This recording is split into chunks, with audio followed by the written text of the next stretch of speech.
ಒಂದೇ ಒಂದು ಡಿಫರೆನ್ಸ್ ಏನಂದ್ರೆ ನಾನು ಕೂಡ ಶಿವಣ್ಣ ಅವರ ಅಭಿಮಾನಿ, ಹಾಗಾಗಿ ಒಬ್ಬ ಅಭಿಮಾನಿ ನಿಮ್ಮನ್ನು ರೆಪ್ರೆಸೆಂಟ್ ಮಾಡಕ್ಕೆ ವೇದಿಕೆಯಲ್ಲಿದ್ದೀನಿ. So thank you so much. ಇಷ್ಟು ದೊಡ್ಡ ರೆಸ್ಪಾನ್ಸ್ ಸಿಗ್ತಾ ಇದೆ ಟ್ರೈಲರ್ಗೆ. ನಿಮ್ಮ ಮುಖ ನೋಡಿದ್ರೆ, ನಿಮ್ಮ ರೆಸ್ಪಾನ್ಸ್ ನೋಡಿದ್ರೆ ನಮ್ಗೆ ಖುಷಿ ಅನಿಸ್ತಾ ಇದೆ.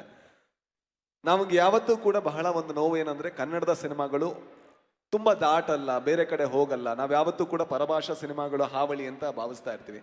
ನಾವು ಕೂಡ ಹಾವಳಿ ಕೊಡೋರ್ ಥರ ಆಗಬೇಕು, ಅಷ್ಟೊಳ್ಳೆ ಸಿನಿಮಾಗಳನ್ನ ನಾವು ಮಾಡಬೇಕು. ಸೊ ಈ ಸಿನಿಮಾ ಕೆಲಸ ಮಾಡುತ್ತೆ ಅನ್ನುವಂಥ ನಂಬಿಕೆ ನನಗಿದೆ. ಅರ್ಜುನ್ ಜನ್ಯ ಅವ್ರ ಜೊತೆ ಮೇ ಬಿ ಮೊದಲ ದಿವಸದಿಂದ ಇವತ್ತಿನ ತನಕ ನಾನು ಹೆಚ್ಚಿನ ಸಲ ಪ್ರತಿ ದಿವಸ ಮಾತಾಡಿದ್ದೀನಿ ಏನಾಗ್ತಿದೆ ಅಂತ. ಯಾಕಂದ್ರೆ ಈ ಸಿನಿಮಾದ ಒಬ್ಬ ವಿದ್ಯಾರ್ಥಿಯಾಗಿ ನನಗೆ ಬಹಳ ಕಲಿಯೋದಕ್ಕಿತ್ತು. ಈ ಸ್ಕೇಲಲ್ಲಿ ನಾವು ಯಾವತ್ತೂ ಆಪರೇಟ್ ಮಾಡೋಕ್ಕಾಗಲ್ಲ. ಸೊ ಅರ್ಜುನ್ ಜನ್ಯ ಅವರು ಬಹಳ ತಾಳ್ಮೆಯಿಂದ, ಬಹಳ ಪ್ರೀತಿಯಿಂದ ಈ ಸಿನಿಮಾನ ಹೆಣೆದಿದ್ದಾರೆ. ನಾನೊಬ್ಬ ನಿರ್ದೇಶಕ ಆದ ಕಾರಣ ಮೊದಲಿಗೆ ಅವರ ಹೆಸರನ್ನು ತಗೋತೀನಿ. ಸೊ ಅವ್ರಿಗೆ ತುಂಬ ಒಳ್ಳೇದಾಗಲಿ. ಸೊ ಅದು ನನ್ನ ಹಾರೈಕೆ. ಜೊತೆಗೆ ನಮ್ಮ ಪ್ರೊಡ್ಯೂಸರ್ ತುಂಬಾ ಮುಗ್ಧ, ತುಂಬಾ ಒಳ್ಳೆ ಮನುಷ್ಯ. ಜೊತೆಗೆ ಈ ಸಿನಿಮಾ ಬೇರೆ ಯಾರಾದರೂ ಇಷ್ಟು ಚೆನ್ನಾಗಿ ಮಾಡೋಕ್ಕಾಗುತ್ತೋ ಇಲ್ವೋ, ಅದು ಸ್ವಲ್ಪ ಕಷ್ಟ ಇತ್ತು. ಬಟ್ ಹಗಲು ರಾತ್ರಿ ಅವರು ಈ ಸಿನಿಮಾ ದುಡಿದಿದ್ದಾರೆ. ಅವರಿಗೂ ಬಹಳ ಒಳ್ಳೇದಾಗಬೇಕು. ಆ್ಯಂಡ್ ನನಗೆ ಬಹಳ ಖುಷಿ ಇರೋದೇನು ಅಂತ ಹೇಳಿದ್ರೆ, ನಾನು ಶಿವಣ್ಣ ಮತ್ತು ಉಪ್ಪಿ ಸರ್ ಇಬ್ಬರ ಅಭಿಮಾನಿ ಕೂಡ. ನಾನು ಅವರ ಪೋಸ್ಟರ್ಗಳನ್ನು ನೋಡಿಕೊಂಡು, ಸಿನಿಮಾ ನೋಡಿಕೊಂಡು, ನಾನು ಒಂದು ದಿವಸ ಸಿನಿಮಾ ಬರ್ತೀನಿ ಅಂತ ಯಾವತ್ತೂ ಅಂದ್ಕೊಂಡಿಲ್ಲ. ಈಗ ಸ್ಕ್ರೀನ್ ಶೇರ್ ಮಾಡಿದ್ದೀನಿ.